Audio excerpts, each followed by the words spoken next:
네, 매주 화요일 첫 시간은 이베스트 투자증권 디지털 사업부 염승환 이사와 함께하고 있습니다. 이사님 바로 만나보겠습니다. 안녕하세요. 네, 안녕하세요. 네.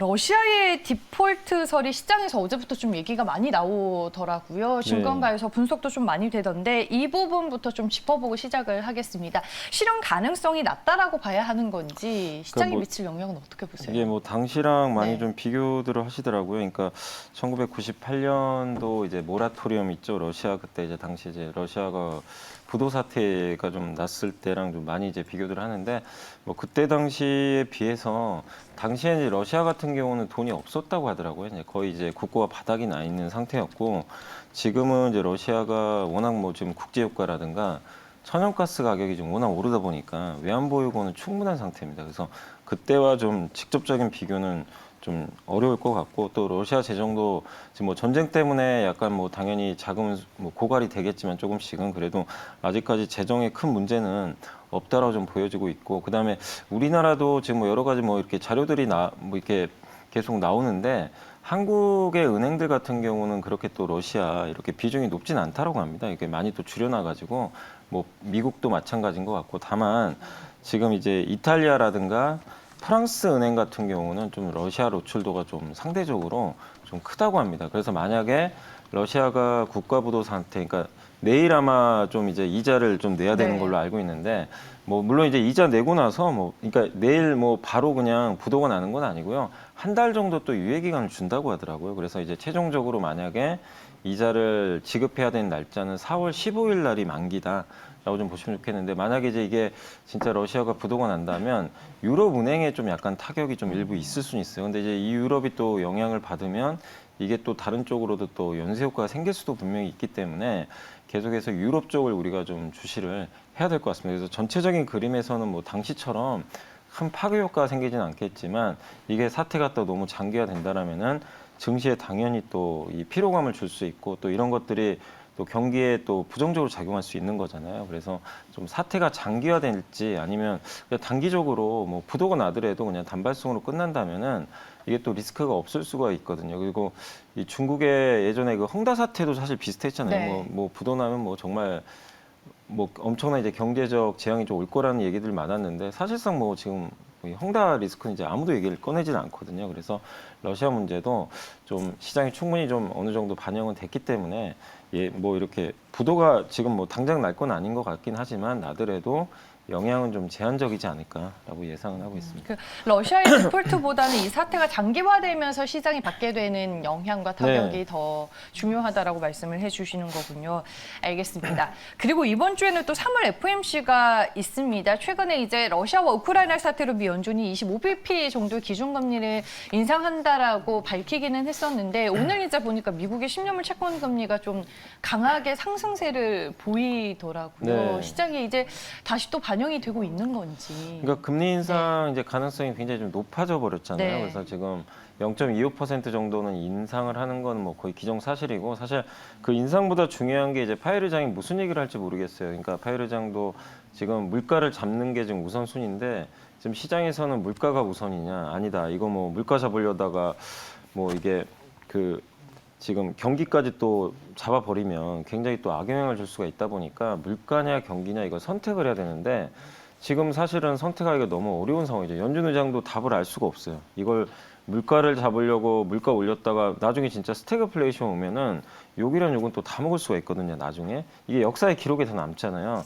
그래서 연준 의장도 당연히 오점을 남기고 싶지 않기 때문에 굉장히 조심스러운 발언을 할 것 같은데 지금 또 약간 변수가 생긴 게 어제 우리나라 증시가 사실 좀 빠졌던 이유 중에 하나지만 중국의 지금 락다운이 지금 굉장히 강력해지고 네. 있어요. 그러니까 이게 만약에 중국이 이런 식으로 가면 중국은 스태그플레이션 빠져버릴 수도 있거든요. 그러면 연준 의장 입장에서도 이걸 그냥 좌시할 수는 없어요. 그러면은 긴축 속도를 또 늦출 수밖에 또 없어요. 그래서 내일 이제 우리나라 시간으로 3월 17일 새벽 4시인데 그때 연준 의장 그러니까 금리를 올리는 거는 뭐 기정사실인데요. 0.25% 이게 중요한 게 아니고 그거 뭐 누구나 알고 있으니까 어떤 발언을 할지 그러니까 향후에 이런 이제 스태그플레이션을 우려를 하면서 좀 경기점에 초점을 맞출지 아니다. 그런 거 상관없이 일단 물가부터 무조건 잡겠다. 이런 쪽에 방점을 둘지 명확한 가이드라인을 좀 제시를 할 것 같아요. 그러니까 그런 걸 보시면서 좀 우리가 좀 판단을 해야 될 것 같습니다. 그래서 연준 의장이 경기를 좀 생각하면은 증시는 좀 긍정적인데 네. 물가만 잡겠다고 하면 또 시장은 계속 좀 부담을 느낄 수가 있으니까 그 부분을 좀 계속 우리가 체크를 해야 될 것 같습니다. 25bp 인상은 기정사실화되는 거고 이제 미 연준 측에서 물가냐 경기냐 이제 어떤 선택과 함께 가이드라인을 제시하는지 중요하다라고 말씀해 주셨고 이제 중국 얘기를 해 주셨는데 전일 시장의 하락폭이 이제 아시아 증시가 좀 컸었던 게 말씀해 주셨다시피 중국 선전시의 봉쇄잖아요. 네. 아무래도 이제 공급망 차질에 대한 우려감이 또 형성이 되는 것 같은데 이 때문에 시장의 낙폭이 컸고 어제 또 국내 증시 안에서도 중국 관련 소비재주들의 낙폭이 컸던 건가요? 네, 중국 네. 소비주들이 뭐 어제 그냥 추풍 낙엽처럼 그냥 무너져 버렸습니까? 그러니까 네. 사실은 이제 큰 틀에서는 두 가지인 게 중국 소비 둔화 우려죠. 왜냐하면 지금 중국 선전시는 인구가 1,700만 명이 넘는 도시예요. 그러니까 서울보다 인구가 훨씬 많은 도시고 4대 도시 중에 하나고 지금 여기서 끝나는 게 아니라 지금 뭐 상해, 그러니까 중국의 상해도 좀 위험권에 들어가 있다고 합니다. 그러니까 조금씩 확진자가 늘어나는데 사실 이제 중국 정부는 제로 코로나 정책을 펼치고 있거든요. 근데 이제 오미크론은 이거 제로 코로나 한다고 이게 해결될 문제는 사실 아니잖아요. 굉장히 전염성이 높기 때문에 그래서 확산되는 건 사실 중국도 그동안 어떻게 보면 확산이 안 된 게 신기할 정도였는데 너무 강력하게 이제 잡았던 거죠. 근데 오미크론을 이렇게 한번 뚫리게 되면 잡기가 쉽지는 않을 거예요. 근데 이제 조금이라도 확진자가 나오는 도시는 그냥 아예 다 봉쇄령을 내려버립니다. 한 일주일 정도. 그래서 지금 선전시가 3월 20일까지는 지금 외출도 다 금지당하거든요.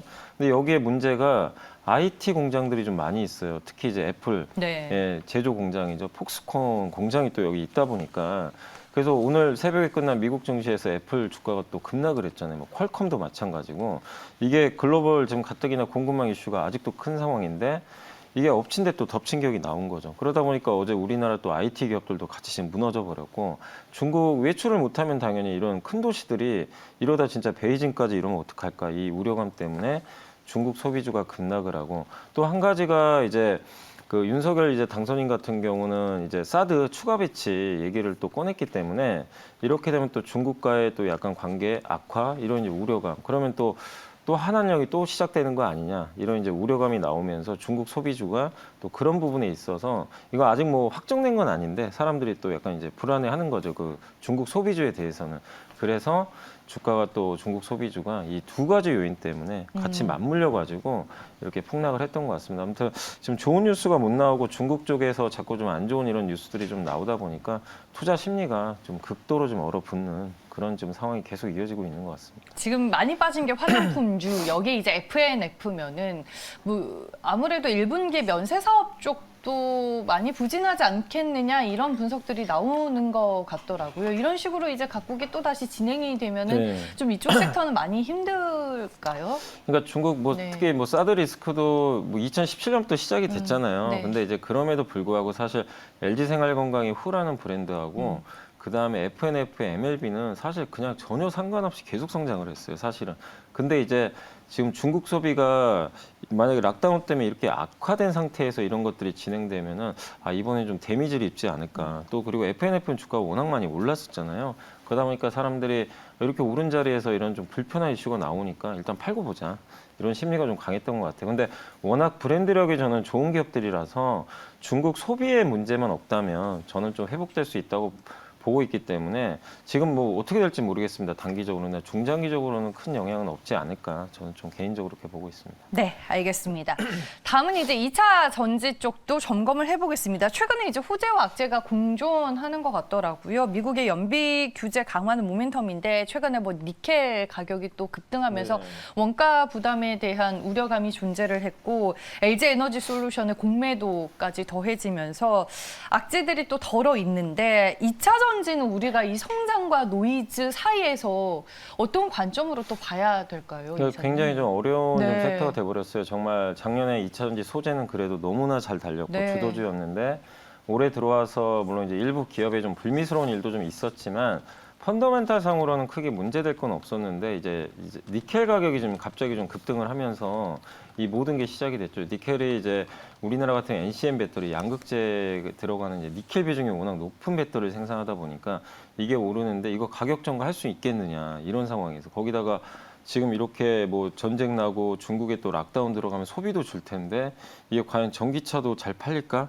이런 좀 우려감들이 결국에 이제 가격 전가를 못 시킨다라는 쪽으로까지 연결이 돼가지고 2차 전지 전체가 지금 굉장히 좀 힘든 그런 좀 상황인 것 같아요. 근데 이제 뭐 최근에 나온 자료도 있지만 2차 전지 이렇게 니켈 가격이 올라가는 거, 그러니까 양극재죠, 양극재. 네. 이 양극재 가격이 올라가는 건요, 그러니까 배터리 회사가 이렇게 계약을 맺을 때, 뭐 예를 들면 현대차나 폭스바겐 같은 데 납품을 할 때 이미 계약 조건에 그걸 다 넣는다고 하더라고요. 그러니까 양극재 가격이 올라가는 거는 완성차 업체가 이걸 다 받아준대요. 그렇기 때문에 수익성에 그렇게 큰 타격은 없습니다. 근데 지금 문제가 되는 거는 양극재 말고도 다 올라가잖아요. 뭐 동박이라든가 뭐 모든 원재료가 올라가는데, 근데 그런 것들도 앞으로 계속해서 뭐 특히 뭐 동박 같은 경우도 이게 가격이 올라가는 거는 전가하는 쪽으로 좀 계속해서 지금 서로 이제 계약 조건을 좀 바꾸려고 하는 움직임도 나온대요. 그래서 가격 전가는 어느 정도 될 것 같고, 또 제일 문제가 되는 양극재는 이미 가격 전가, 그러니까 이미 그 계약 단서에 들어가 있기 때문에 우리가 생각하는 것만큼 그렇게 뭐 수익성이 큰 타격은 입지는 않을 것 같다, 이렇게 보시면 좀 좋을 것 같고, 다만 지금 시장이 불안해하는 거는 어쨌든 이제 2차 전지 성장성이 이게 꺾이는 거 아닐까. 지금 왜냐하면 또 이렇게 선전시라든가 이런데, 특히 선전시에는 BYD 또 공장이 있어요. 네. 그렇게 되면 이제 배터리 또 수급난이 또 발생을 하게 되고, 지금 가뜩이나 공급망 때문에 자동차 생산도 안 되는데 여기에 이런 대도시가 또 락다운 들어가면 또 공급망 이슈. 그러면 전기차 배터리 만들어 봐야 이게 그냥 재고만 남게 되니까 이런 또 노이즈들이 계속 나오는 것 같아요. 그래서 너무나 좀 불편한 이슈들은 좀 많은데, 이거는 근데 저는 결국 시간이 다 해결할 문제입니다. 영원하진 않잖아요. 네. 근데 영원하다고 하긴 그렇지만 10년 동안 계속 이어질 건 전기차 성장을 뭐 누가 의심을 하겠어요. 10년 동안 전기차로 계속 바꿀 거니까. 그래서 그 명제는 바뀌진 않아요. 그래서 투자를 하실 때 2차 전지 내가 갖고 있다면 지금 이렇게 폭락한 상태에서 구조적으로 얘네가 문제가 발생했다면 정리를 하셔야 되겠지만 그런 문제는 지금 아니거든요. 다만 이제 이런 노이즈 때문에 단기적으로 흔들리는 건데, 오히려 하반기를 보면은 지금의 주가 급락은 또 좋은 기업을 싸게 살 수 있는 저는 기회라고 보고 있어요. 그래서 너무 우려하지 마시고 조금 이제 좀 시야를 넓게 보시고, 지금은 좀 약간 2차 전지 내가 갖고 있다면 좀 버티는 관점이 좀 필요하지 않을까라고 말씀을 드리겠습니다. 네, 성장성은 의심의 여지가 없는데 요즘은 노이즈가 워낙 네, 네, 많아서 좀 어떤 관점으로 봐야 할지 여미사님의 얘기를 들어봤습니다. 저희가 앞에 안 좋은 섹터, 뭐 안 좋은 시장 얘기 위주로 좀 해드리긴 했는데, 그래도 최근에 대선 이후로 시장에서 정책 관련주들이 그나마 좀 순환을 하면서 시장을 지지하는 것 같습니다. 정책 관련주들은 지속적인 관심이 필요한 건지, 정책 관련주로 해서 이제 몇 개 거론이 되는 섹터와 업종이 있잖아요. 우선순위를 또 어떻게 둬야 될까요? 그러니까 이게 정책 관련 중에서 대표적인 게 에너지 쪽으로 보면은 이제 네. 원자력 발전, 네. 원전하고 이번에 또 수소 쪽도 굉장히 강화한다고 하는데, 수소는 이제 수소법만 통과되면 되는데 그거 좀 시간이 걸려서 일단 원자력 쪽에 좀 많은 분들이 관심을 많이 갖고 계신데, 다만 원전주도 최근에 워낙 올랐고, 근데 원자력 발전 같은 경우는 이제 그동안 이제 탈원전이었기 때문에 정책이 바뀌는 것만 해도 굉장한 호재지만, 이제 그런 것들은 이미 또 선반영을 지금 충분히 하고 있기 때문에 지금 추격 매수 하시는 거는 조금 조심해야 되고, 그리고 실적 추정하기가 너무 어려운 게 원전 짓는데 최소 10년 이상 걸려요. 근데 원전을 이제 그 설계하고 막 이런 것까지 하고 이제 부지 조성하고 주민들 설득도 해야 되고, 이 과정이 한 5년 이상 걸린다고 합니다. 그때까지는 실적에 전혀 반영을 할 수가 없어요. 근데 이제 주가라는 건 항상 먼저 선반영을 하니까, 그래서 저는 지금 원자력 발전주를 나쁘게 보는 게 아니라 정책적으로 수혜는 맞는데 너무 과도한 낙관은 좀 자제를 해야 된다. 이미 이런 것들을 반영했는데 밸류에이션 측정이 불가능한 업종 중에 하나예요. 숫자가 잘 안 나와요. 근데 어떻게 가치 평가를 하겠어요? 그냥 모멘텀 스토리로 가는데, 그래서 저는 차라리 원전주보다는 건설주가 좀 낫다고 생각하는 게, 건설은 진짜 숫자가 다 찍히잖아요. 그래서 아, 이건 좀 밸류상 괜찮구나.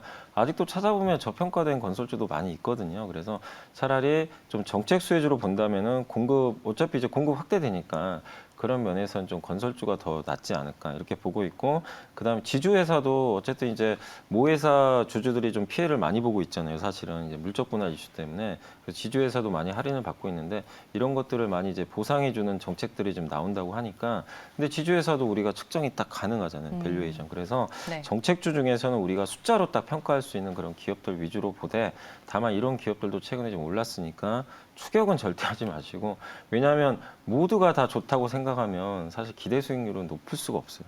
지금 건설주 뭐 이런 거 다 좋다고 보는데 뒤늦게 좀 쫓아가는 것도 늦은 면이 있으니까 좀 조정을 좀 기다려보자라고 말씀드리겠습니다. 섹터의 긍정적인 뷰에 대해서 얘기는 해주셨지만 너무 조급한 마음을 가지지는 말자라고 말씀해 주셨고 정책 관련주 내에서 건설과 지주 회사를 콕 집어 주셨습니다. 마지막으로 시장의 변동성이 좀 여전히 지속이 되고 있는데 우리가 묵묵하게 공부해야 할 섹터와 업종은 뭐라고 보시는지 그 안에 또 종목까지 있을지 궁금하네요. 그러니까 단기로 보면은 뭐 아무것도 알 수가 없어요. 뭔가 좀 해결될 만하면 새로운 악재가 계속 나와요. 그러니까 또 선전시의 그 락다운도 전혀 예상을 못했던 맞아요. 건데, 네. 그러니까 뭐가 좀 될 만하면 하나씩 툭툭 나와가지고 증시를 무너뜨려 버리거든요. 그래서 너무나 좀 힘든 상황인데, 그래서 이럴 때일수록 시계열을 그냥 넓게 보는 수밖에 없는 것 같고, 그래서 결국 일어난 미래라 그러죠. 그러니까 다가올 미래에 집중하는 수밖에 없는 것 같아요. 그게 뭐냐면 리오프닝은 분명히 될 거고. 또 전기차 아까 말씀드렸잖아요. 전기차 시대는 옵니다. 그리고 자율주행도 언젠간 오게 되고 거기에 금리 인상은 또 당연히 하게 되고요. 또 고령화라든가 뭐 주택 공급 늘어나는 거 이런 것들은 거의 확정된 미래잖아요.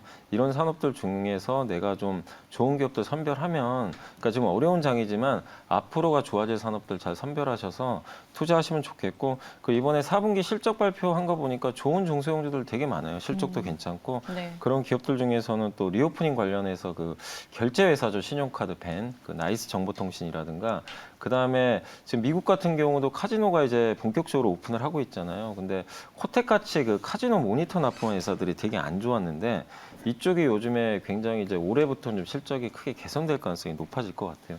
그래서 이런 좀 턴어라운드 기업들, 좀 상당히 소외받고 있는 이런 기업들에 좀 집중을 한번 해보시는 것도 좀 좋지 않을까 싶습니다. 네, 알겠습니다. 시장의 변동성을 또 어떻게 활용하면 될지 그에 대한 얘기, 업종과 섹터 마지막으로 종목 얘기까지 들어봤습니다. 염승환 이사님과 함께하는 담대한 예측 여기까지고요. 이사님 보내드리겠습니다. 오늘도 시장 얘기 잘 들었습니다. 고맙습니다. 감사합니다.